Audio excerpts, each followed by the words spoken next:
Hello students, welcome again to Jagat Sir Physics class and that's the finest and easiest way to learn the concept of physics.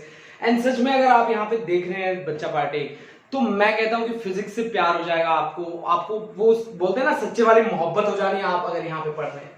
Student हमारा target यहाँ पे एक ही है कि physics के concept को आपकी डेली लाइफ का एक पार्ट बना देना। ये मेरा टारगेट लेके चलता हूं जब मैं यहाँ बोर्ड पे खड़ा होता हूँ। सीधी सी बात बता रहा हूं, मेरा टारगेट जो है वो आपको फिजिक्स के कॉन्सेप्ट इतने क्लियर करा देने हैं कि आपके सामने कोई न्यूमेरिकल आ जाए, कोई भी आईआईटी की प्रॉब्लम आ जाए, आप फटाक से सोल्व कर पाए।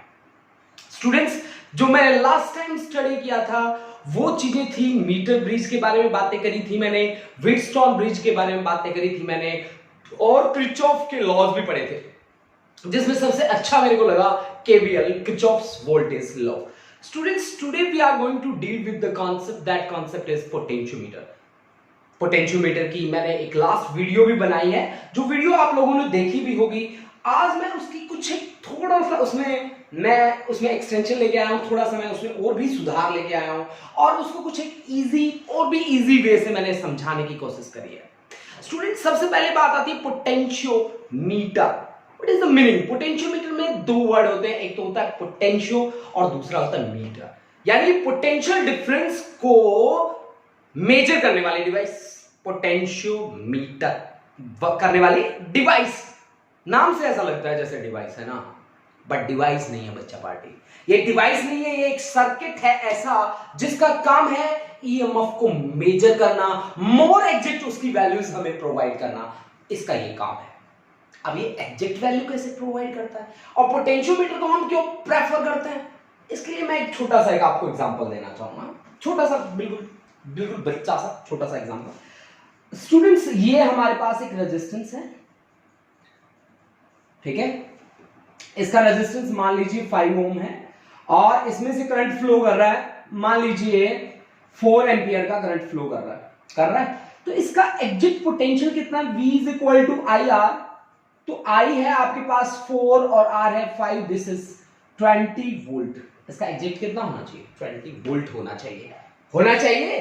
बट अगर मैं यहां पे पोटेंशियो वोल्ट मीटर अटैच करना ना मुझे, हाँ जी, ये है मेरे पास 4 एम्पियर का करंट 5 ओम से कर रहा है फ्लो, और मैंने यहां पे कनेक्ट कर दिया क्या, वोल्ट मीटर कनेक्ट कर दिया, क्या, वोल्ट मीटर। अब देखो बच्चों, यहां पे क्या बन रहा है, जंक्शन बन रहा है ना, यहां पे जंक्शन आपको दिख ही रहा है डायग्राम से।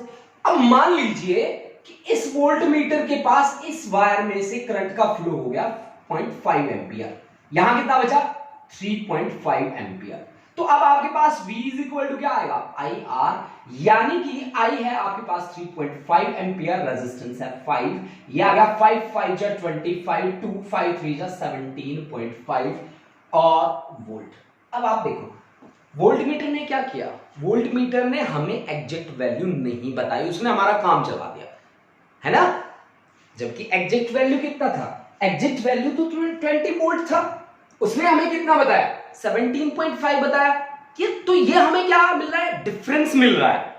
मेरी बात को आप समझ पा रहे हैं कि मैं जो यहां पे कनेक्टिविटी बनाना चाह रहा हूं वो कनेक्टिविटी क्या है। आप एक बार ध्यान से देखिए, मैंने वोल्ट मीटर लगाया, वोल्ट मीटर लगाते ही मेरी जो वैल्यू है वो आई मेरे पास 17.5 वोल्ट, ठीक है। और एग्जैक्ट उसकी कितनी थी, एग्जैक्ट थी उसकी 20 वोल्ट, यानी कि देयर इज सम डिफरेंस, है ना, डिफरेंस। तो इसी डिफरेंस को खत्म करने के लिए हमने किसका यूज किया है बच्चा पार्टी, हमने यूज किया है पोटेंशियोमीटर का। हमने यूज किया है किसका, पोटेंशियोमीटर का। हमने क्या कहा कि ये जो डिफरेंस आ रहा है यहां पे, इसी को खत्म करेंगे हम किससे, पोटेंशियोमीटर से। Today we are going to discuss these things. Potentiometer क्या है, उसके बाद व्हाई पोटेंशियोमीटर इज प्रेफर्ड, उसके सर्किट डायग्राम, उसकी वर्किंग प्रिंसिपल और उसके यूजेस मैं एक यूज वैसे करवा चुका हूं, to measure the potential difference. आज फिर से मैं आपको वही यूज दोबारा बताऊंगा, लेकिन इसके साथ साथ हम to compare the EMF of two cells, 2 cell का ईएमएफ भी कंपेयर करेंगे, इंटरनल रेजिस्टेंस भी हम कैलकुलेट करेंगे बच्चा पार्टी इस पूरे कॉन्सेप्ट में।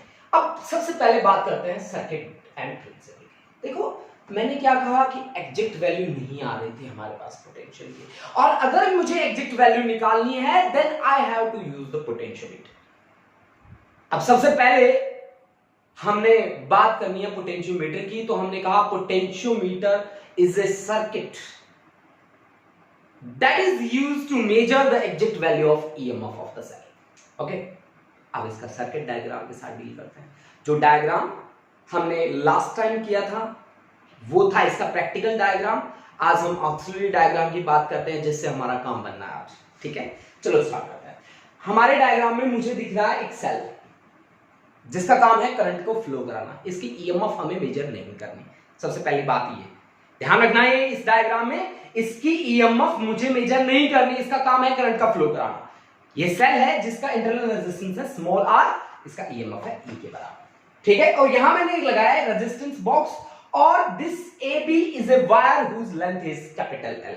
I have taken this AB is a wire having some resistance, offering some resistance, and here we have to consider resistance per unit length. ठीक है, resistance per unit length I have to consider. ठीक है, इस resistance box का काम है to maintain the current level. इसका काम है करंट लेवल को मेंटेन करना। स्टूडेंट्स यहां पे आपको एक बात ध्यान रखनी है कि ये जो वायर है AB that is made up of मैग्नीन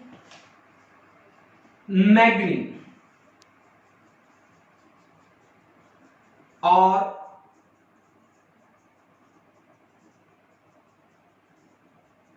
ठीक है, इसका मैग्नीन वायर यहां पे क्यों यूज किया जाता है? इसका क्या रीजन है? इसका रीजन ये है कि जब करंट फ्लो करता है हीटिंग इफेक्ट होगा।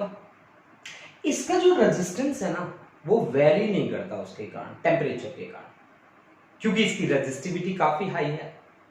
मेरी बात को आप समझ पा रहे हैं कि when current will flow,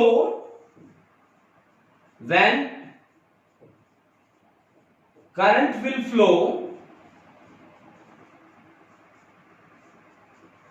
due to the concept H is equal to I square RT, heat तो जनरेट होगी, हीट जनरेट होगी, टेम्परेचर आएगा, तो when current will flow heat will generate, but its resistance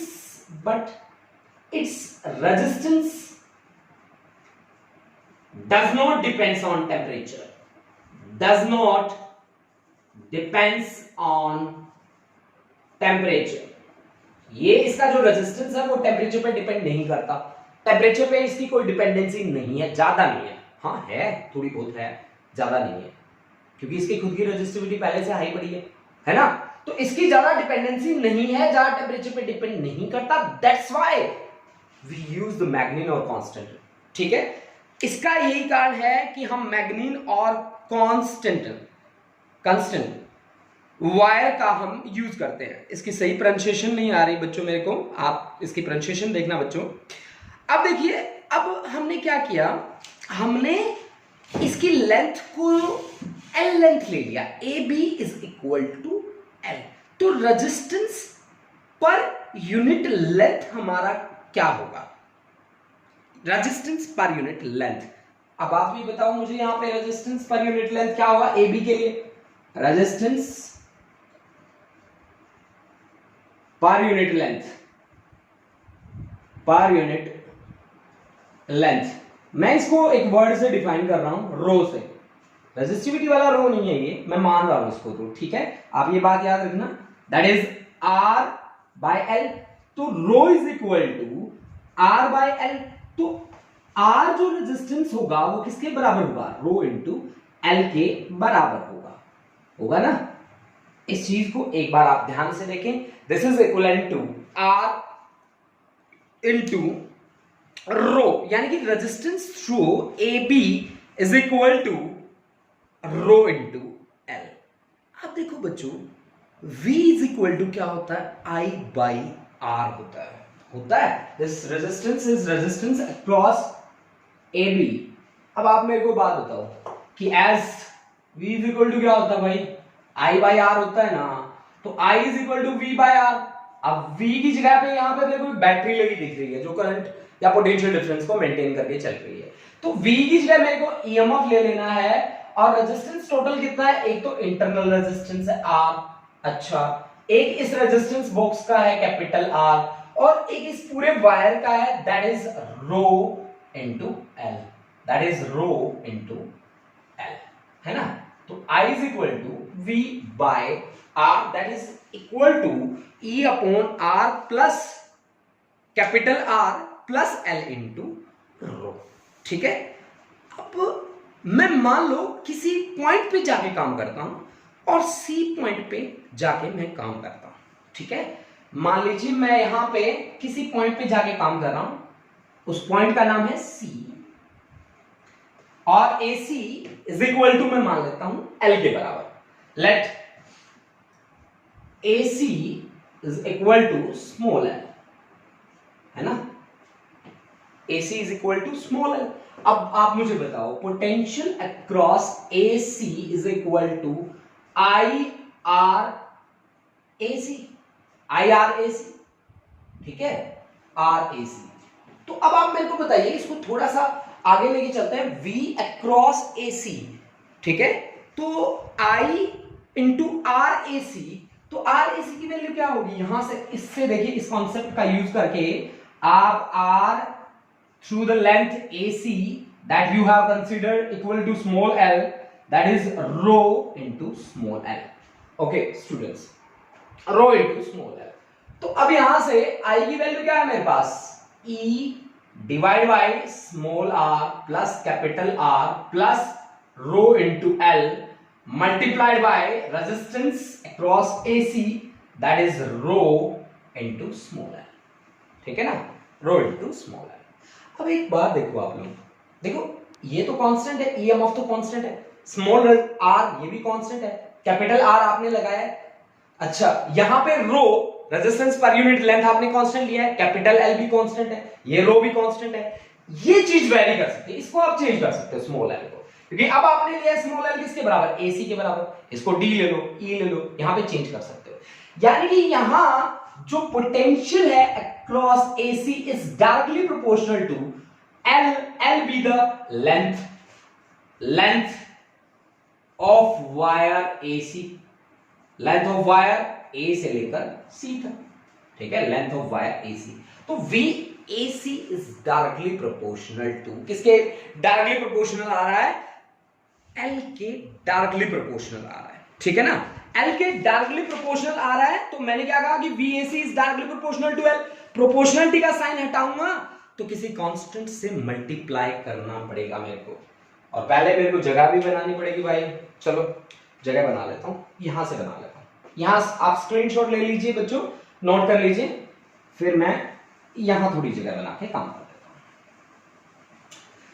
तो आप लोगों ने मेरे को क्या कहा, आप लोगों ने मेरे को कहा कि VAC is directly proportional, proportionality का साइन हटा रहा हूं, कांस्टेंट से मल्टीप्लाई कर रहा हूं, बुक में कांस्टेंट K है, यहां मैं सिग्मा ले रहा हूं, sigma into L, sigma is constant of proportionality, ये कांस्टेंट तब आया जब प्रोपोर्शनलिटी को आपने हटाया, कांस्टेंट ऑफ प्रोपोर्शनलिटी, प्रोपोर्शनलिटी, है ना, ओके। और इस कांस्टेंट ऑफ प्रोपोर्शनलिटी के डायमेंशन किसके हैं, potential divide by length, potential divide by length क्या होता है, this is potential gradient, potential gradient, potential, this is potential gradient, है ना, पोटेंशियल ग्रेडियंट। यानी कि यहां पे potential with respect to length क्या करता है, वेरी करता है, ठीक है। तो आपने क्या कहा गया मैंने कि this is potential gradient. Student इस चीज को बड़े अच्छे तरीके से आप देख लें, जिसकी मैं बार बार बात कर रहा हूं, पोटेंशियल ग्रेडियंट की, ठीक है, इसको ध्यान से देखें बच्चा पार्टी। अब देखो मैं आपको जो बात बताना चाहता हूं, जो बात मैं आपको रटाना चाहता हूं, वो बात है क्या, ठीक है, उस बात पे बात करते रहते हैं हम साथ साथ, सॉरी। अब देखो इस पोटेंशियल ग्रेडियंट को थोड़ा सा हम अपनी बातों में लेके आते हैं और थोड़ा सा हम इसको फील करने की कोशिश करते हैं। जैसे यही AB वायर, AB वायर है आपके पास, मान लो ये आपके पास एक वायर है ना।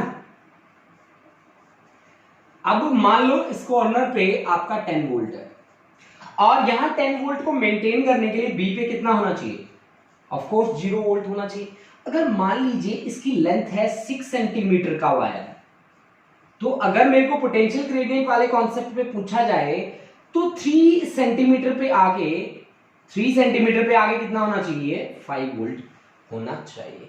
अब स्टूडेंट्स जो मेरा काम रहेगा वो मैं काम कैसे करूंगा, देखो अब मैं इस वायर को लूंगा, आपको मैंने क्या कहा कि इसका ना काम है करंट का फ्लो कराना, ना तो इसकी ईएमएफ में मेजर करूंगा, है ना, इसका काम है वर्किंग मोड में लेके आना। ये वर्किंग मोड में लेके आएगा। आप अब इस डायग्राम को अच्छी तरह से बना लें, उसके बाद मैं केवल और केवल इस सेगमेंट को लेके चलूंगा, ए बी को, जिसकी लेंथ मैंने ली है कितने, कैपिटल एल मैंने जिसकी लेंथ ले रखी है, ठीक है। अब मैं इसके यूजेस स्टार्ट कर दूंगा कि कैसे हम पोटेंशियल डिफरेंस को मेजर करेंगे, उसके बाद हम सर्किट डायग्राम, इनके अलग अलग सर्किट डायग्राम बनाएंगे, लेकिन मैं ऊपर वाला पोर्शन छोड़ के चलूंगा, है ना, मैं केवल ये ए बी सेगमेंट लेके चलूंगा बच्चा पार्टी। आप लोग ध्यान से देख लें, इसको रीड्रॉ कर लें, क्योंकि आगे मैं केवल ए बी ही लेके चलूंगा। अब देखिए स्टार्ट करते हैं कि ये ईएमएफ को कैसे कैलकुलेट करता है, कैसे एग्जैक्ट वैल्यू प्रोवाइड करता है ईएमएफ की। अब मैंने आप लोगों को बताया था कि मैंने ए बी वाला पोर्शन उठा लिया, ऊपर वाला जो पोर्शन था उसको मैंने रिमूव कर दिया।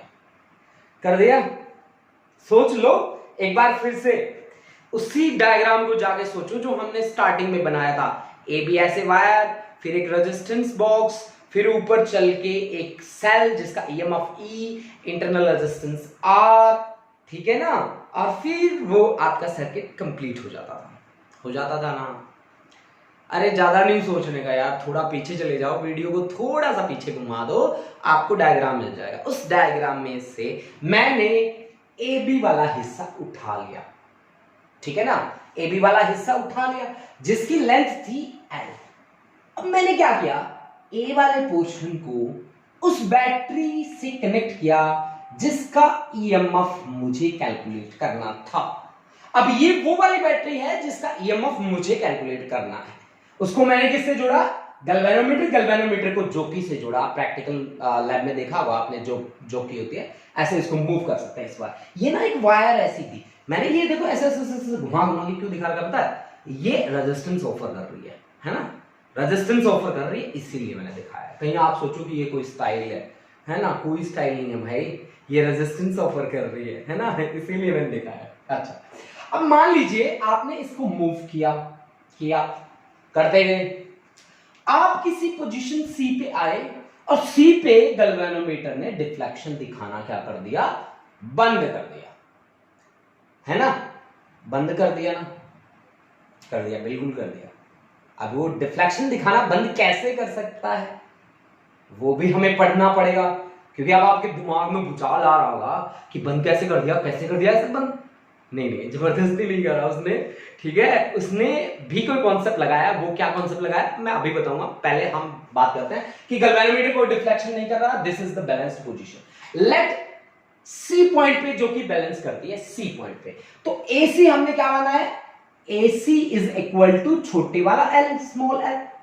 अब पोटेंशियल ग्रेडियंट क्या था, potential gradient potential upon length था। आपको पता है पोटेंशियल ग्रेडियंट क्या माना है हमने, पोटेंशियल ग्रेडियंट को क्या माना भाई, भूल जाता हूं मैं, sigma. This is potential upon क्या, लेंथ। तो पोटेंशियल क्या आ गया भाई, potential is equal to sigma into length. अब सिग्मा लेंथ कितनी है, छोटे वाला एल, यानी कि इसके थ्रू पोटेंशियल कितना है, सिग्मा इंटू एल। केवीएल लगाओ भाई, केवीएल क्या है, Kirchhoff voltage law, Kirchhoff voltage law के अकॉर्डिंग यहां से चलो माइनस से गए प्लस, उसकी वैल्यू क्या ले लो, प्लस, और फिर आप करंट की डायरेक्शन में चल रहे हैं, क्योंकि करंट का फ्लो कहां से कहां होगा, पॉजिटिव टू नेगेटिव, क्योंकि ये पॉजिटिव से कनेक्ट है, पॉजिटिव ये नेगेटिव से कनेक्ट है, नेगेटिव पॉजिटिव टू नेगेटिव उसका फ्लो होगा, तो this is the direction of flow. जो करंट की डायरेक्शन में चल रहे हैं तो माइनस साइन ले लीजिए, माइनस साइन लेके sigma into L. Okay guys, सही है, नेट वैल्यू आपके पास आ गई।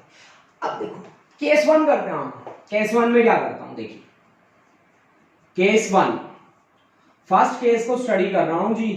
फर्स्ट केस में क्या करता हूं, पुट जो कि at A, put J at A so L becomes equal to 0। तो नेट वैल्यू किसके इक्वल आ गई? ईएमएफ के इक्वल आ गई। अरे यार यही तो निकालनी थी, अब उसी के इक्वल आगे बनाओ यार। तो ये वाली बात अच्छी है आपकी? नहीं है। तो नहीं है तो क्रॉस मार दीजिए इस पे, नहीं करनी ऐसी बात है ना, मत करो। अब देखो केस सेकंड केस में क्या करना है मुझे? यहां से दूर जाते जाना है, यहां से दूर move A to B move करेंगे। एल क्या होगा? इंक्रीज होगा।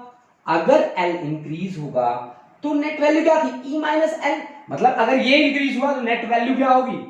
Net value starts decreasing at any point और पोजीशन, इट बिकम्स, सोचो by 0, it becomes 0 at any point. अब आपने क्या कहा कि E minus sigma into L that becomes 0 at any point, at some point, कोई भी पॉइंट हो सकता है। यानी कि यहां से E इज इक्वल टू क्या आ गया? Sigma into L. सिग्मा क्या था भाई? सोच के देखो, सिग्मा क्या था? पोटेंशियल ग्रेडियंट, जिसको पहले ही निकाल रखा है ना। लेंथ को आप मेजर कर ले, कितना सेंटीमीटर आएगा वो देख लेना। आपके पास क्या आ गया? ईएमएफ ऑफ द सेल आपके पास फटाफट से आ गया। अब बात आती है कि उस पोजीशन पे गैल्वेनोमीटर डिफ्लेक्शन क्यों शो नहीं करेगा? गैल्वेनोमीटर कोई डिफ्लेक्शन क्यों नहीं शो करेगा? बीच में आ जाएगा। सर्किट बन रहा है आपके पास, बना ना एक सर्किट, ये देखो एक क्लोज लूप बना है, लूप बना लो। ये लो जी मेरा एक लूप है ना, यहां गैल्वेनोमीटर लगा लो, ये लो जी गैल्वेनोमीटर है ना। यहां एक बैटरी लगाओ जिसका ईएमएफ है 16 वोल्ट या कुछ भी मान लो यार, 40 वोल्ट मान लो। यहां पे मान लो कि उसका है 20 वोल्ट। करंट का फ्लो कहां से कहां करेगा? हायर वाला सोर्स की तरफ बिहेव करता है, ऐसे फ्लो करेगा। अब मान लो इस पोजीशन में ये गैल्वेनोमीटर डिफ्लेक्ट होता है टुवर्ड्स लेफ्ट। अब इसको 40 वोल्ट की जगह कर दो 16 वोल्ट। अब ये डिफ्लेक्ट होगा टुवर्ड्स राइट। अगर मेरे भाई इसको भी 20 कर दें और इसको भी 20 कर दें, कहां होगी डिफ्लेक्शन? इधर जाएगा या इधर जाएगा? किधर जाएगा? सोच के बता दो भाई मेरे को, मैं वेट कर रहा हूं आप लोगों का। नीचे कमेंट बॉक्स में फटाफट से टाइप कर दो, किधर जाएगा? किधर चला? मैं उधर चला, जाने कहां, मैं किधर चला है? देखिए आपने देखी है वो वाली मूवी, कौन सी है वो? क्रिश है क्या? मुझे ध्यान नहीं है, बट गाना याद है, इधर चला मैं उधर चला। ये किधर चला? किधर ही नहीं चला। इधर भी 20 है, इधर भी 20 है, किधर चला? किधर नहीं चला। Then this is the situation, this is the same situation, कि यही वो सिचुएशन है जिसको मैं यहां पे डील करते जा रहा था और मेरे को आंसर भी पता चल रहा था। अब ये वो वाली बात है जिसमें मैं ईएमएफ को कैलकुलेट कर सकता था। अब मैं कैसे कंपेयर कर सकता हूं ईएमएफ को? ठीक है, कैसे मैं इंटरनल रेजिस्टेंस को कैलकुलेट कर सकता हूं? Student wait and watch. पहले मैं सर्किट डायग्राम बना दूं आप लोगों के लिए, आपका कुछ टाइम बचा देता हूं मैं। बहुत लंबी वीडियो आपको नहीं देखनी पड़ेगी, आप दुखी नहीं होगे, मेरी यही कोशिश है, बट हो जाओगे ना। नहीं होना, पढ़ लेना बच्चों। देखो अब इसका वर्किंग डायग्राम देख लो एक बार, फिर से उसके दर्शन कर लो, अच्छा लगेगा आपको।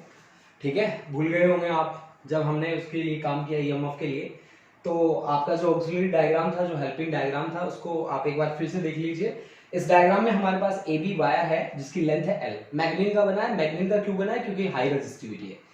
रेजिस्टिविटी हाई का बेनिफिट्स होते हैं हमें क्या बेनिफिट होते हैं रेजिस्टिविटी हाई रखने के? उसके सबसे बड़ा बेनिफिट ये है कि आप ना इसमें से कितना भी करंट फ्लो करा दो, यहाँ पे हीटिंग इफेक्ट का कोई चक्कर नहीं आएगा। ठीक है, हीटिंग इफेक्ट के कारण क्या होता है एक्चुअल में, अगर मैं किसी कंडक्टिंग वायर की बात करता हूँ, जैसे कि मैग्नीन में नहीं लेता, एलओए के बने होते हैं बेसिकली, तो मैं ये नहीं ले रहा, मैं इसकी जगह कोई ना कोई कंडक्टिंग मटेरियल ले रहा हूँ, कॉपर ले लिया जैसे मैंने। तो कॉपर में से क्या होगा कि ज्यादा देर अगर मैं करंट फ्लो कराऊंगा तो कहीं ना कहीं वहां पे H is equal to I square R T वाला कॉन्सेप्ट लग जाएगा और हीट जनरेट होगी, गर्म हो जाएगा वो, और गर्म होने के कारण टेम्परेचर चेंज होगा और temperature is directly proportional to resistance.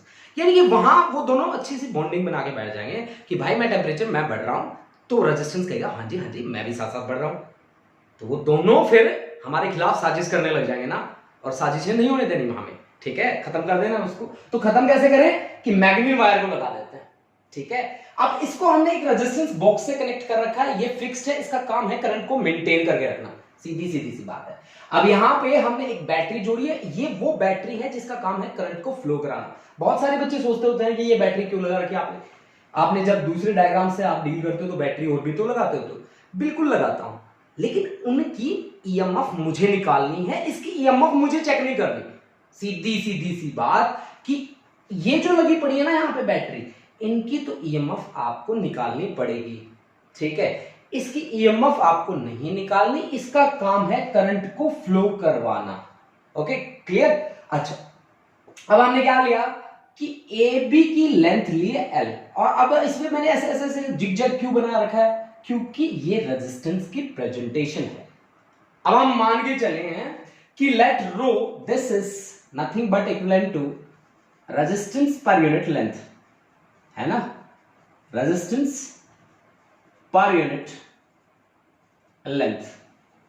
तो रेजिस्टेंस पर यूनिट लेंथ को हमने माना है आर, टोटल लेंथ है इसकी एल।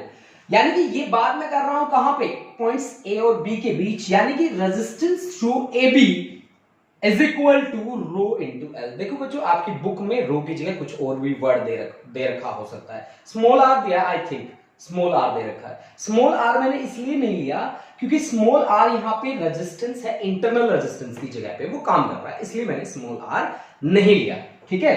अच्छा अब आर अगर मैं कोई भी पॉइंट मानता हूं, यहां पे मान लीजिए सी मानता हूं, और मेरे को ए C is equal to L दिया हो, तो आर ए सी आपका आएगा रो इंटू स्मॉल एल, है ना, ये वाली बात आ जाएगी, ठीक है। अब भूल जाओ इस पूरे सर्किट को, भूल गए, बिल्कुल नहीं भूलना, आगे इस पे काम भी करना है, ठीक है। चलो काम करते हैं, इस ए बी को निकाल लेते हैं। ए बी को निकाल के यहां रख दिया, एज इट इज रख दिया। अब टर्मिनल ए से एक बैटरी जोड़ो जिसका ईएमएफ है E1 के बराबर, इसको गैल्वेनोमीटर से अटैच करके जोकी से कनेक्ट कर दो, jockey can slide over the wire A B. कर सकता है स्लाइड, बिल्कुल कर सकता है। अब देखो हमने क्या किया, इसको थोड़ा थोड़ा हल्का हल्का स्लाइड किया। अब एक पॉइंट आएगा जहां पे गैल्वेनोमीटर कोई डिफ्लेक्शन शो नहीं करेगा। इनिशियली वो पॉइंट मान लो आप ए बी सी, ठीक है। Let A C is equal to L1, AC is equal to L1 मान सकते हो ना। और आपने पोटेंशियोमीटर का प्रिंसिपल क्या पढ़ा था कि potential difference is directly proportional to length of that portion of the wire. VAC is directly proportional to small l आया था ना, वही उसका प्रिंसिपल है पोटेंशियोमीटर का, वही पोटेंशियोमीटर का प्रिंसिपल है। तो यहां पे ये कौन प्रोवाइड कर रहा है, ये सेल ही प्रोवाइड कर रहा है, इसमें से करंट का फ्लो कर रहा है, तो इसी का पोटेंशियल आप मेंशन करेंगे। इसका पोटेंशियल किसके बराबर है, ईएमएफ के बराबर है। तो EMF E is equal to K into L1 से, this is equation number 1। Okay अब इसको हटा दो, यहां से हटा दो, इसको रिमूव कर दो, इसको ये लो मैंने रिमूव कर दिया। अब देखो ये किसी पोजीशन पे, ये मैंने सेल लगाया जिसका ईएमएफ है E2। अब ये किसी पोजीशन D पे जाके बैलेंस करता है, जो कि J D पे, and let AD is equal to L2। Current का फ्लो कहां से कहां तक हो रहा है, प्लस से माइनस, A से लेकर B तक करंट का फ्लो हो रहा है, ये चीज भी आपको ध्यान रख के चलिए, ठीक है। अब AD is equal to L2, तो अब ये यहां पे पोटेंशियल कितना होगा, potential that must be equal to EMF of the cell that has the EMF E2 which is equal to K into L2. Okay students, now this is equation 1, this is equation 2, and we want to compare E1 and E2. Our concept is that comparison of EMF of two cells. This is the use of potentiometer ना, और potentiometer को भूल के भी device मत कह देना, this is a circuit। ये एक सर्किट है जिसका काम है EMF की वैल्यू को, एग्जैक्ट वैल्यू को हमें बताना। इसका काम है कंपेयर करना ईएमएफ ऑफ टू सेल्स को, इसका काम है इंटरनल रेजिस्टेंस को कैलकुलेट करना, वो भी हम देखेंगे। अब पहले कंपैरिजन की बात कर लेते हैं। मैं आपको एक छोटा सा एग्जांपल देता हूं। जैसे कि मान लो आपको एक फिजिकल क्वांटिटी दे रखी है x, जिसकी वैल्यू है 5, y आपको दे रखी है जिसकी वैल्यू है 50। x और y में क्या रिलेशन है, अगर मैं आपसे पूछूं तो सोच के बताओ, x और y में क्या रिलेशन है? आपको दिख रहा है ये 3 गुना है, y जो है वो x से 3 गुना है। कैसे पता लगा? डिवाइड कर लो, ये लो, तो x upon y is equal to 1/3, तो 3 टाइम्स x किसके बराबर है? y के। यानी कि इन दोनों में रिलेशन निकालना था, तो मैंने क्या किया? डिवाइड। मेरे को भी यही चाहिए, यहां पे भी मेरे को इन दोनों को क्या करना है? कंपेयर करना है। तो देन E1 को डिवाइड कर दो किससे? E2 से, KL1 upon KL2। L1 L2 का आपको पता होता है, अगर आपको पता है तो दो सेल का ईएमएफ क्या हो गया? कंपेयर हो गया बहुत ही इजीली, हमें बिल्कुल भी कष्ट नहीं उठाना पड़ा और उसका ईएमएफ क्या हो गया? कंपेयर हो चुका है। अब बात क्या आती है? That is about the comparison of EMF of two cells. एक बार आप स्क्रीनशॉट ले लीजिए, उसके बाद मैं आगे बढ़ता हूं। अब देखो, अब मेरा क्या काम है? अब मेरा लास्ट वर्क है to measure internal resistance of a cell, to measure internal resistance of a cell. Last use पे मैं बात कर रहा हूं, देखिए ध्यान से देखिए, कवर करते हैं इस टॉपिक को। लास्ट यूज है to measure internal resistance of a cell, internal resistance of a cell.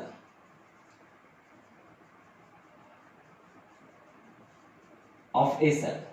सबसे पहले मैं आपसे पूछना चाहता हूं कि ईएमएफ क्या होती है जब आपका सर्किट क्लोज हो। मान लो मैंने आपको एक सेल दिया, मेरे पास कोई एग्जांपल होगा,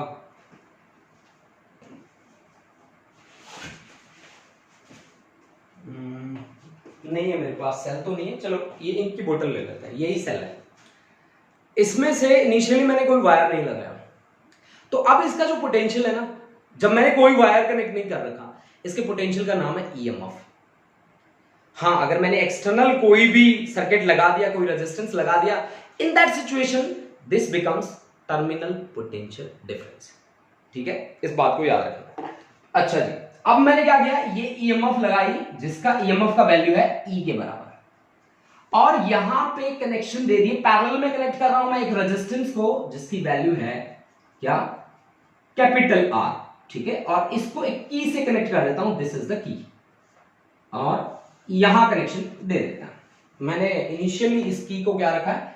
ओपन रखा है, क्लोज नहीं किया। ठीक है, तो अब मान लीजिए कि ये यहीं पे डी पे बैलेंस कर रहा है, डी पे बैलेंस कर रहा है, तो potential difference between A and D is directly proportional to length AD से this is equal to L1। मान रहा हूं मैं, पोटेंशियोमीटर का प्रिंसिपल ही में ये बात मेरे को कहता है कि पोटेंशियल डिफरेंस जो होता है ना, वो डायरेक्टली प्रोपोर्शनल होता है length of that portion of the wire. अब that portion of the wire means this is AD and I say that is L1। अब पोटेंशियल डिफरेंस किसके बराबर होगा? ये एक बैटरी लगी है, कोई एक्सटर्नल रेजिस्टेंस तो लगा नहीं है। अब बैटरी अकेली लगी है तो बैटरी का क्या होगा? ईएमएफ। यानी कि मैं क्या कहूंगा? This is EMF, EMF is directly proportional to L1, तो EMF is equal to some constant K L1 से, दिस इज इक्वेशन नंबर 1। अब भाई जो बात आपको ध्यान रखनी है वो बात क्या है? अब मैंने इसके यहां कनेक्शन दे दिए, जैसे मैंने कनेक्शन किया इसने यहां पे डिफ्लेक्शन शो करना शुरू कर दिया। अब मैं इसको हटा के किसी दूसरी पोजीशन पे लेके गया, दैट पोजीशन से DE, E मत लो, ईएमएफ होता है F ले लो। ठीक है, अब आप फिर से वही बातें करो कि पोटेंशियल डिफरेंस, अब कौन सा पॉइंट है? Between A and F is directly proportional to AF से AF is equal to L2।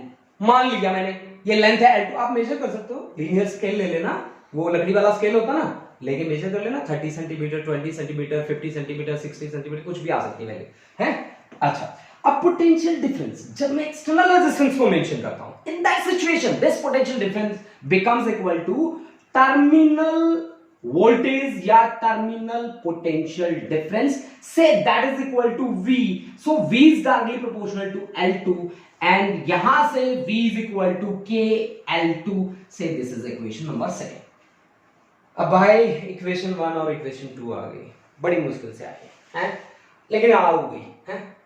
अब देखो आ गई तो इनका कहीं ना कहीं यूज तो होगा, 100% श्योर होगा यूज।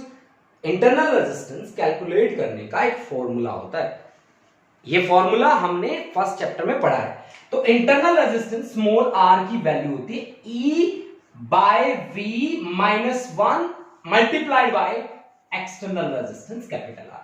ध्यान रहे small r is internal resistance, EMF of cell, terminal potential difference, external resistance. E की वैल्यू है ना हमारे पास, E की वैल्यू कितनी है?